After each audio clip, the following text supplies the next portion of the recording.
Okay, I think we are back live. Are you there?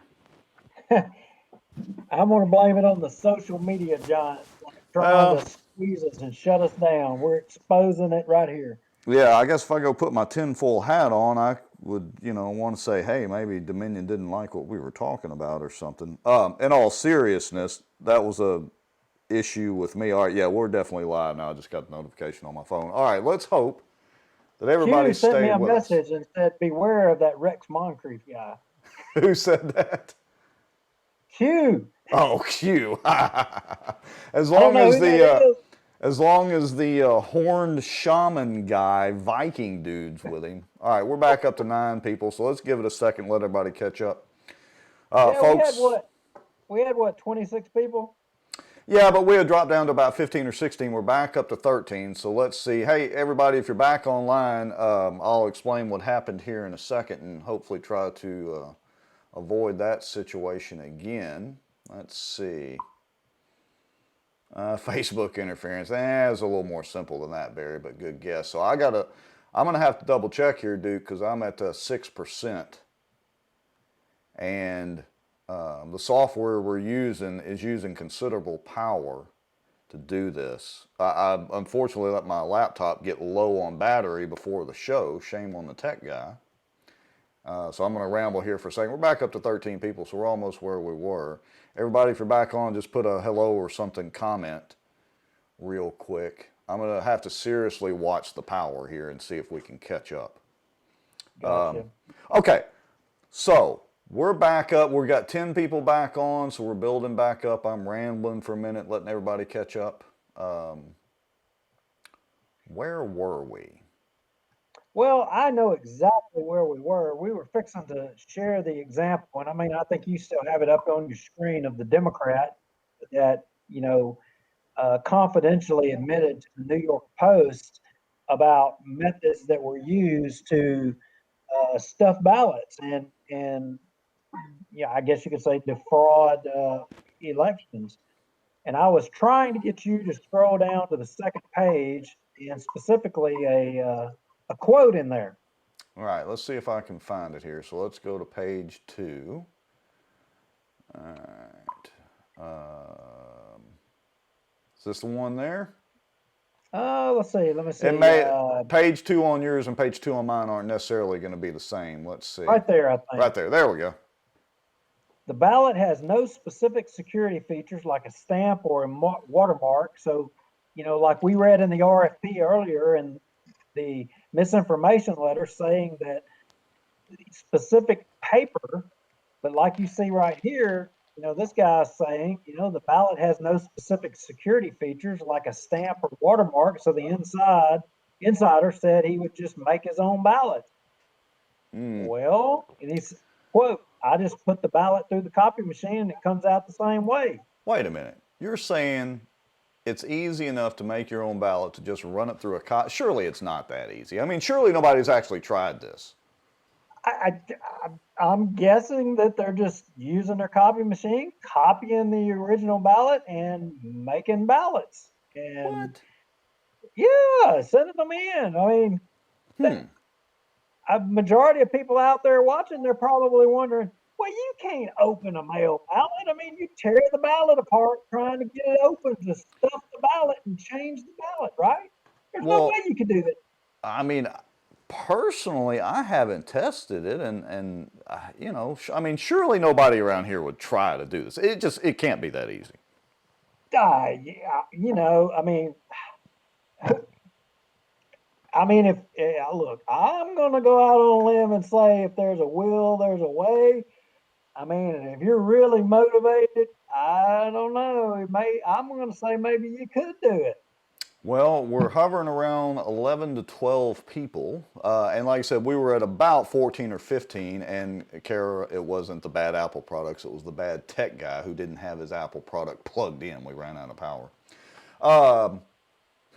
Well, shall we show this video that we've got queued up? I mean, well, it could be incriminating. You know what? To the 11 or 12 people that are going to get to see this video, y'all are going to get to see something really neat. The people that are not watching or didn't come back in, they are missing out on something right here. So Yeah, and we may have to share this part of it out as a standalone video too. So for everybody that's watching, if y'all want to see how you could quote unquote, I guess you would call this ballot stuffing. Is that the technical term for it? that's it. We're going to show you how to stuff a ballot. Yeah, if you want to see how to stuff a ballot, tag some more folks. And here's the way this is going to work. I'm going to play the video and Duke is going to walk us through this, so I may stop and pause the video and scroll fast forward and all that sort of thing as we go. We're back up to about 11 people. Barry says ballot stuffing has been happening for decades. Okay, good point. So let's Barry, roll. the mainstream media and social media say that's fake news. Well, you know that Barry guy, he doesn't watch the mainstream news that much, so, you know. Okay, so here we go. I'm going to roll the video, and Duke, I want you to just kind of, you know, talk over the video and walk us through it as we're doing it, and if I need to stop or pause or fast forward a little bit, you just tell me and I'll try to handle it as best I can while I'm watching our battery power hopefully climb. Let's Here we roll go. through it. All right. So, tell us, Yeah, Duke, you got kind us of a what are mail. you, yeah, what are you doing here? Looks like a mail ballot right there. It looked like they signed their name X on all the spots. And wait a minute, that's a hair dryer. Wait, what are you doing with a hair dryer? Are you trying to style it, or what are you trying to do? Well, it ain't my hair dryer. I ain't got no hair. What do I need a hair dryer for? That's true. I ain't got no hair. But Okay. apparently that ballot right there is getting really hot. Wait a minute. Hmm.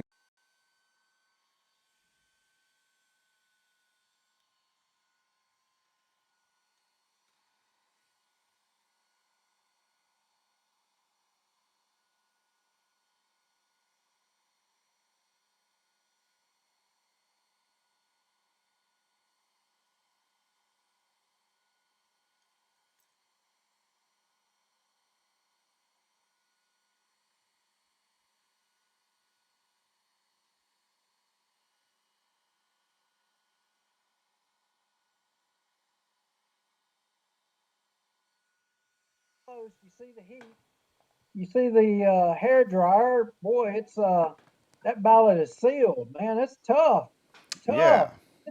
Not wanting to come apart. That right there is a little tear off part that the folks at the courthouse would tear that off to say that hey, and then that's the voter, and then they would take that ballot, that envelope with the ballot inside, and drop it in the box as a counted vote.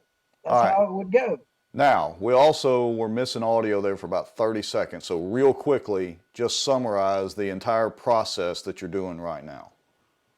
So what we're doing here is we are taking with the hair dryer and we are heating up the glue on the ballot, and we're trying to gain access to the filled out ballot by the voter. And we're going to try to do whatever we can do with it. We're going to figure out what we can do with it once we get it open. All right, so I'm going to kind of roll through it. So you're still heating it. Now, it looks like you've got the seal broken there. Boy, it came open. Look at that. It's not even tore. It's looked clean as could be, right? Very interesting. All right. What's that on the left-hand side? That looks like another ballot. Oh, look at there. What election was, what? Allie Feaster Smith?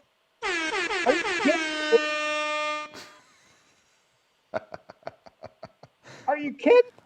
You pulled out a ballot for Allie Feaster Wait a Smith. minute. Who filled that back? Daffy Duck.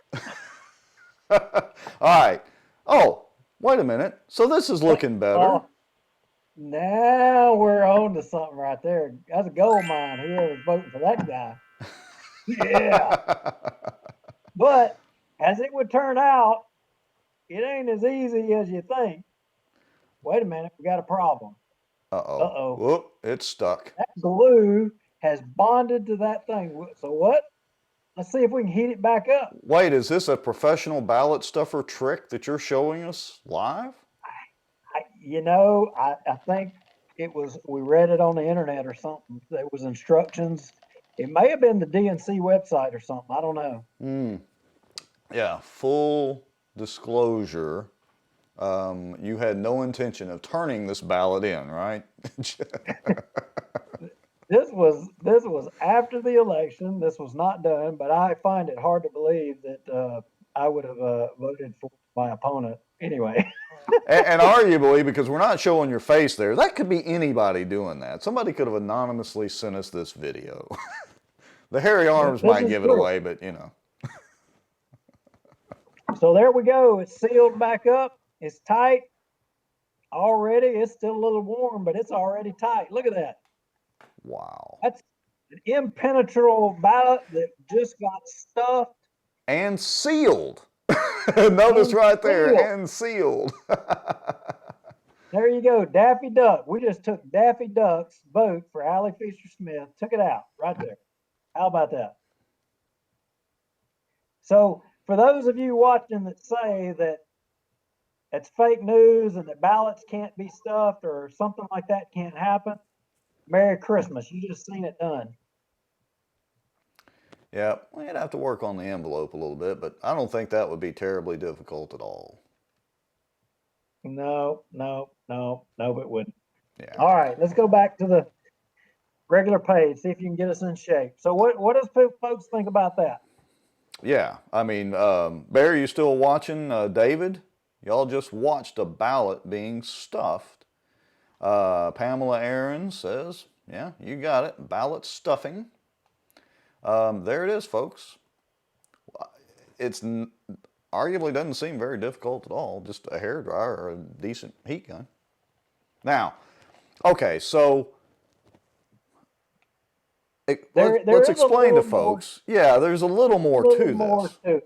Right. I mean, because that was one ballot. I mean, one ballot's not terribly, not going to change much, not going to change very much in an election. But we got to think on scale. I mean, what if you were to hire 1,000 people or 100 people? What if you had a social media company or endless amount of money would donate money to an operation to be set up, and you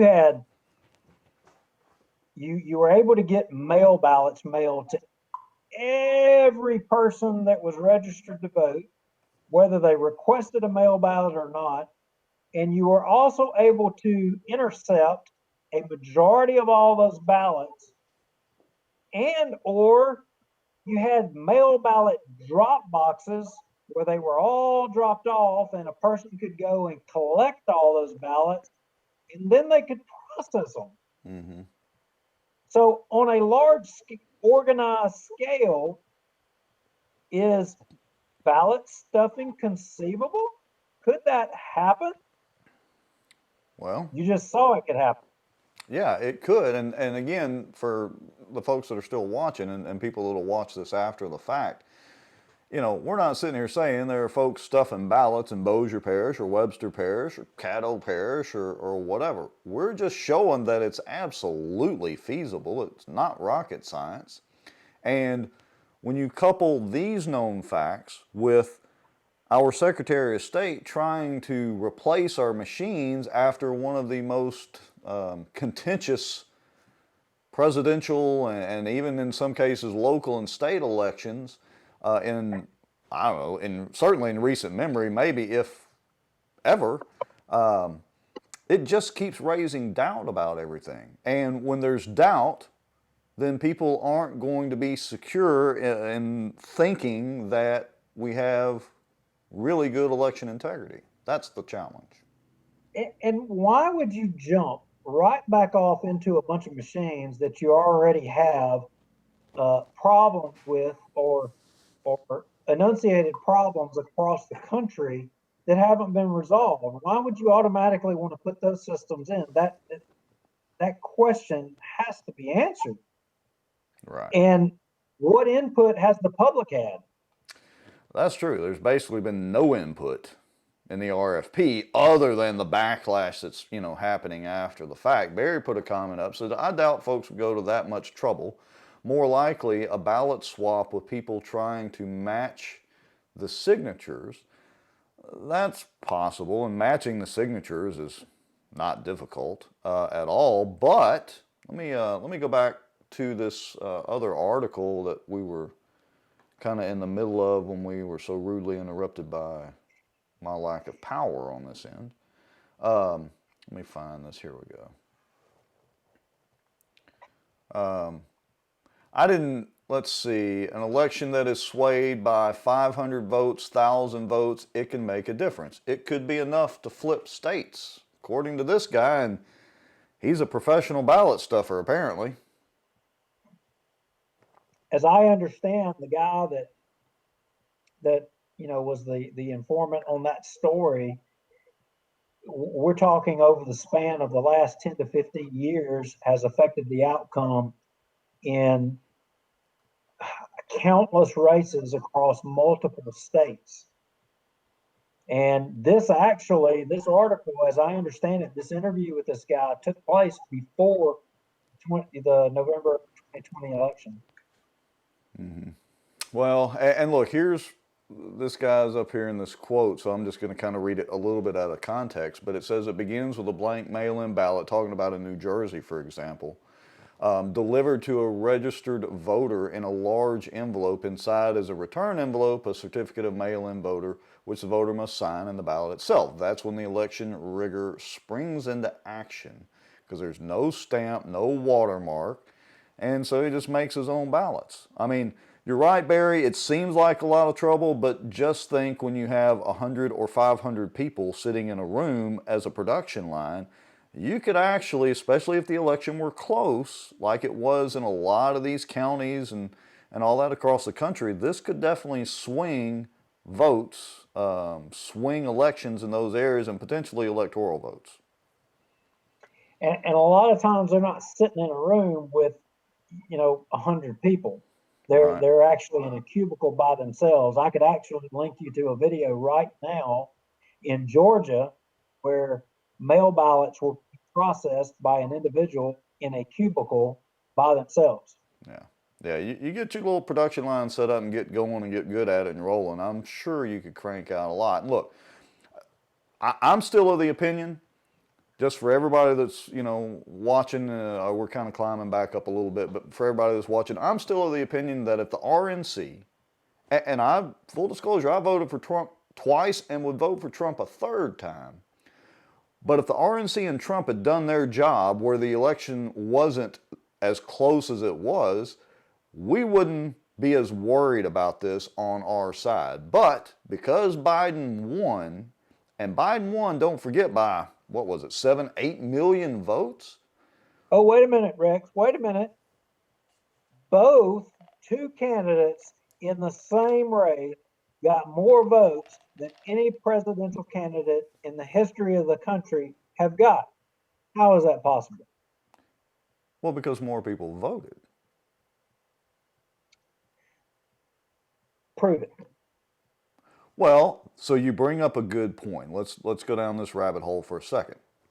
So we're depending on let's just call them the officials, whoever they are, that tell us how many people voted. Now, I can tell you for certain that more people voted in Bossier Parish than ever before, because I trust Stephanie and I trust Jill and the girls at the office up there. So there's got to be a trusted relationship somewhere, unless I personally, or you, or whoever, is going to go out and count those votes. You have to have a trusted relationship somewhere. Now, but if you didn't trust them and you wanted to see the ballots, absolutely not. No sirree, Bob. Well, that's the rub, is that you can only see so much of it. And look, I said or mentioned this earlier, as long as we have secret ballots, anonymous ballots, where nobody else knows who you voted for, there is no way we can ever 100% trust the system. There's no way to completely audit it unless we know who voted for whom, in case there's ever a question. Now, There's going to be a whole lot of people screaming at the rafters that we have to have anonymous ballots and it keeps people from being intimidated and blah, blah, blah. And that's certainly true in a lot of countries. Arguably, it certainly was true even in this country at certain times. I'm not so sure that that's true now, but there's no way that you can 100% trust it. Look, we can't 100% trust paper ballots because of stupid hanging Chad in the past. We can't trust the machines because we don't have access to the actual source code. Because none of the companies that are going to bid on this, I'm sure, are going to want to give up that proprietary information. So at some point, we have to trust somebody. The question is, how far does our trust go? So I'm on the other side of the equation. We don't trust the machines. We don't trust that and that brings us a good segue into the next part. We need to have a ballot for every election, every vote. There needs to be a ballot, not a digital produced screenshot or whatever. Actually, the person needs to fill the ballot out, and we can always go back to the ballot that they actually put their ink on, and we can hand count it. Yeah. And that's what's happening in Arizona currently. And it gets into the machines and the different types of machines. And actually, in our outline with our show, we were going to cover this. And if you skip down to where it says RFP page 43, line E. Okay.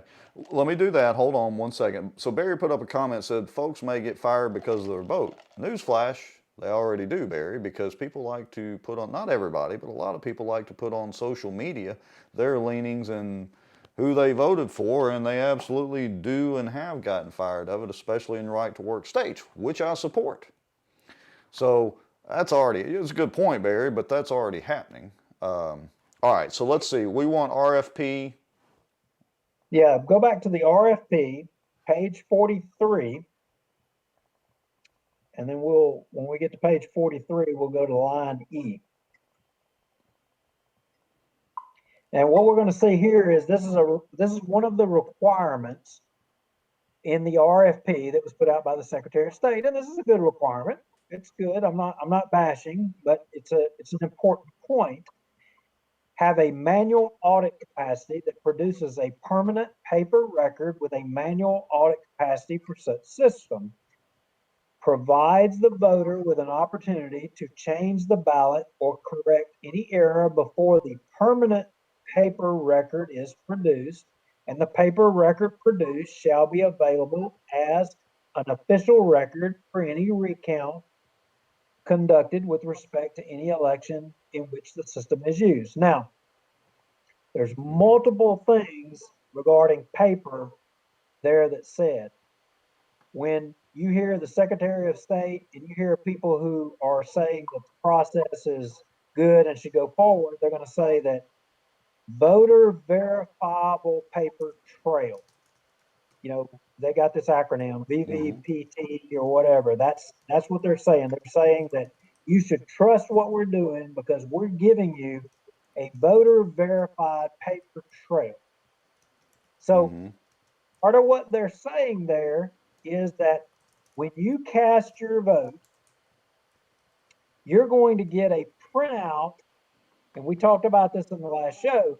You're going to get a printout of what your vote would be before you hit the cast button, so you know what your vote's going to be. So now, whether the machine is programmed in the code that a weighted system is in effect, you know, where you may, when you hit cast, you may think that 1% goes to your chosen candidate, where actually the computer weights it to where only 3/4 of the point go to them. Is that possible? That's one of the accusations across the country is. Well, and again, it goes back to my point that, and I'm trying to pull up the link to the RFP here. It goes back to my point that unless the source code of the machines is open source, which means it is viewable by anybody, not accessible, but viewable to be reviewed by everybody, you're entirely trusting the company that produces those machines. And they have to update those machines to insert the candidate names for the ballots and all that, which means potentially, not saying that Dominion or any other company is doing this, but potentially the code could be updated to sway an election. How's anybody going to know unless you have that paper trail and somebody questions it and you're able to go back to each individual voter and how did you vote? Not just what the machine prints out the totals after the fact.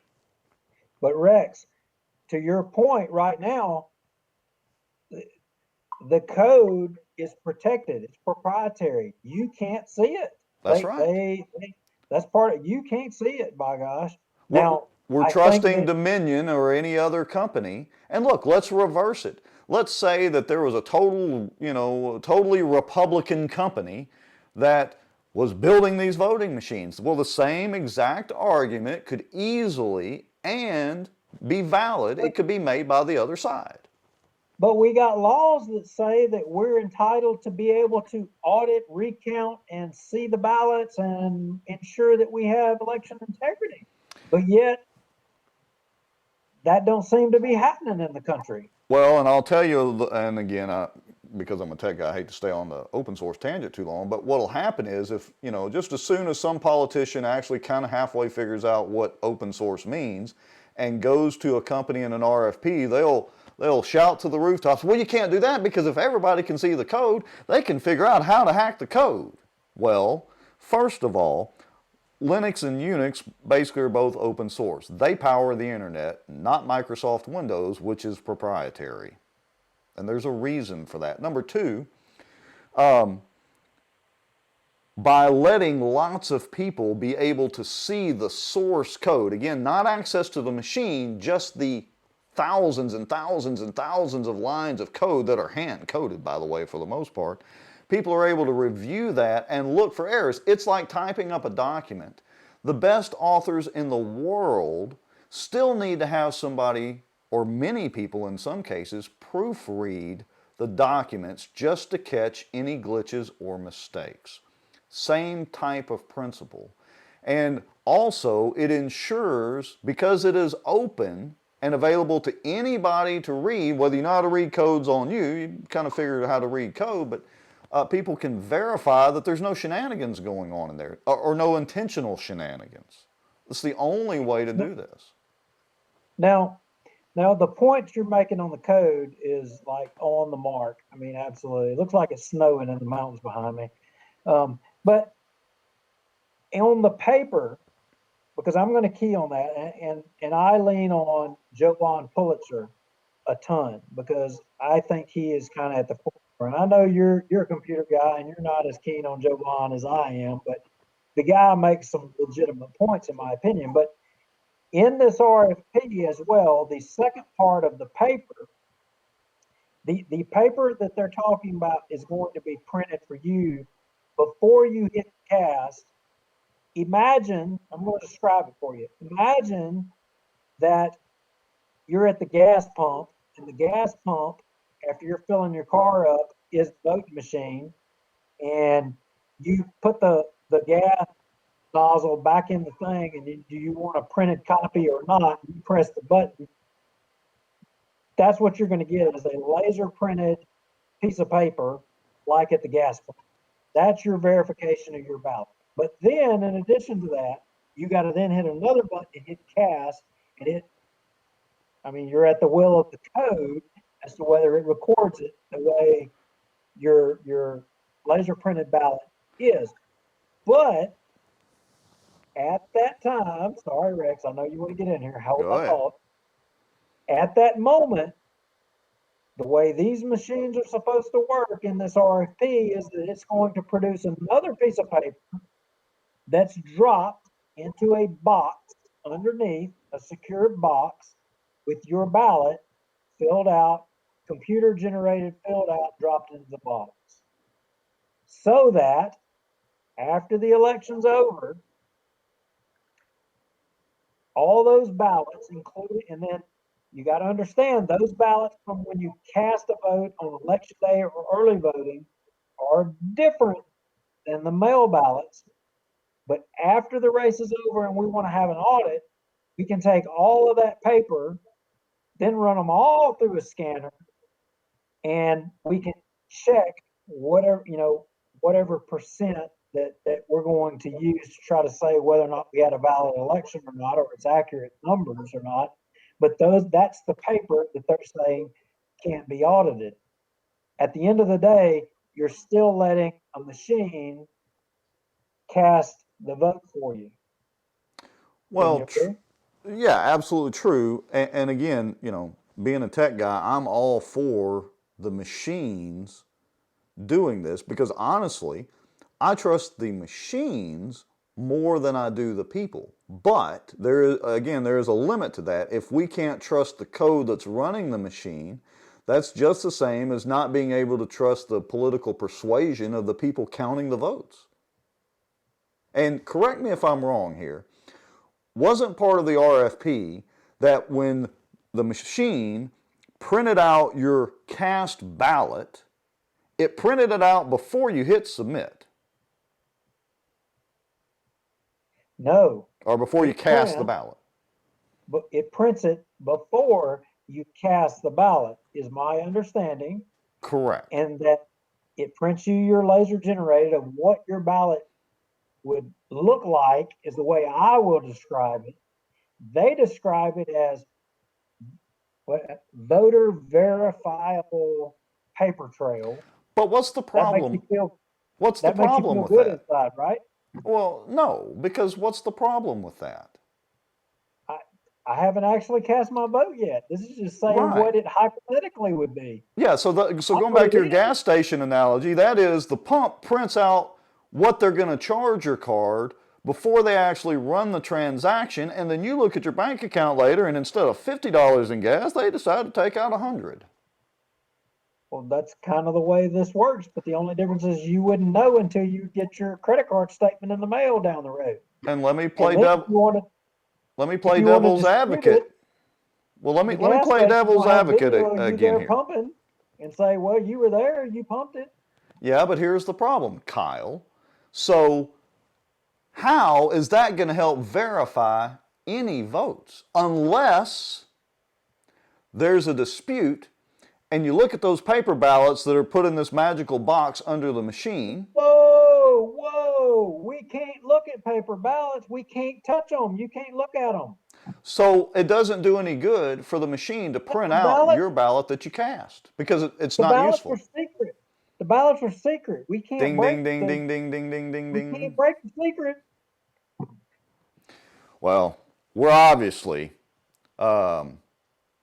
not going to solve this issue in one episode, one show. Have we probably lost everybody? Is it just me and you yet? I guess that's our goal tonight, is to lose everybody and it just be me and you. I thought I heard crickets chirping, but I wasn't sure. No, we still got the software still showing 10 people, so we've still got a few, but we're at 33 minutes on the second segment of our video after my disastrous. Hey, but we're up to 12% on my battery now. It is charging my battery. Well, that's good. We're moving in the right direction. One thing's Yeah, going look, right. we knew this was going to be long and boring, and to all of y'all that are following along and paying attention, I mean, again, like I said, uh, you're going to far surpass everyone else who is trying to play catch up on this deal. We're wearing out everybody's phones. Who cares? Lost both her phones now. This is like a marathon run. David said 4:30 is early in the morning. He needs to get some sleep. All Hey, right. David, you're learning, brother. You're learning stuff that a lot of folks don't even know. Some of our senators don't even know. Absolutely.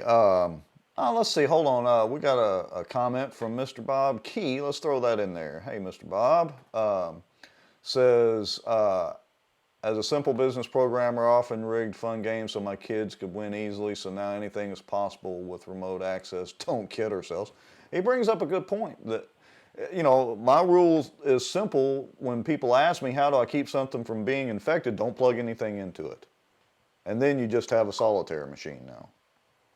Well, we, to everybody watching, we could go on in this RFP quite a bit more and bring more examples of things going forward. So Rex, I don't know if you got it there, but Senator Sharon Hewitt's letter, if you got that kind of close to Jen up. Yeah, Um, let's start with page 1 here. yeah, we'll wrap this up. We'll go ahead and pull this up. And for the folks that are still hanging in there, so Senator Hewitt, I've been in contact with her this past week, and she committed to come on the show and kind of talk to us a little bit. But to the Senate's credit and her committee, they shot this letter out to Kyle Ardoin, and I can't compliment them enough. Basically, calling the Secretary of State out for the lack of inclusion of public input into this process and trying to run this RFP out there without soliciting input, Yeah, period. it goes back Right, to that. wrong, indifferent. It goes back to that transparency and communications thing that that I was harping on earlier, and we both harped on a whole lot. Transparency is the key to this. There's nothing a government should do outside of top secret military operations. There is nothing a government should do that shouldn't be transparent and open to the public, period, full stop. Now, Senator Hewitt was, in my view, here with this letter, and and she's the chairwoman of that Senate, but the Governmental Affairs Committee and everyone over it, they kind of put their foot down here, and this letter is strong. It's multiple pages. I think it was 3 pages long, Yeah, and it was pretty damn strong. let me put up there's page 2. Yeah, she's definitely put the heat. I am also profoundly concerned. I mean, she's using some fairly strong language there. You are attempting to further avoid public scrutiny by hiding behind a blackout period. She doesn't sound like a happy camper. Good for her. I agree, David. A plus. Absolutely, and Senator Mills was kind of right up in the middle of it, and Barrow Peacock was as well too. I've talked to both of them this week, and they are all on the same page, and they want the public to have input in this deal and in this process. And do I have to back up and say, do I think Kyle Ardoin was trying to do anything nefarious? I don't think so. I think he was just doing government. I just think he was just going through the motions. But you should have been aware of this. Yeah, I agree 100%. I don't think that our Secretary of State was doing anything, purposely, let's say, deceitful or whatever the case is. My gut feeling is he didn't think it would blow up this big, but again, it's timing, and it's the appearance of it.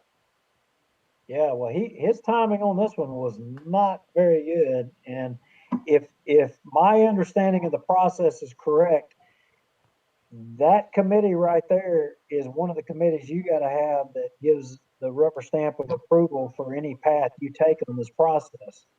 Yeah, I would assume that also means the dollar signs flowing or not. Yeah, we're talking about $100 million. Wow.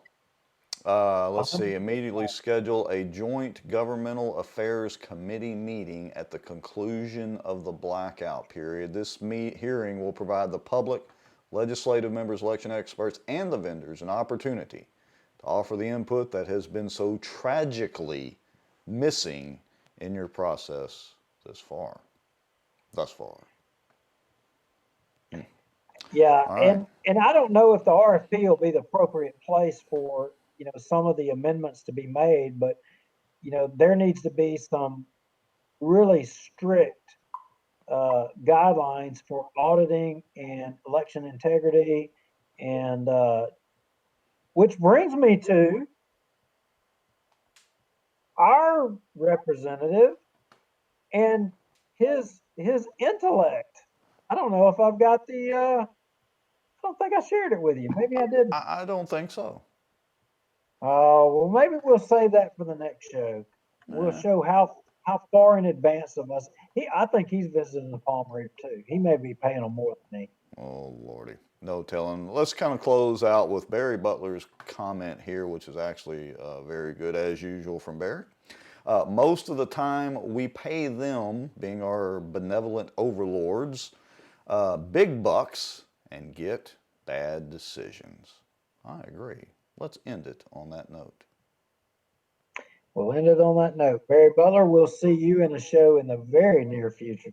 Everybody, thanks for watching. Thanks for staying with us through our interruption, and I will try to prevent that from happening again. But if it does, we're always going to come back online. We appreciate you watching. Duke, I will talk to you later.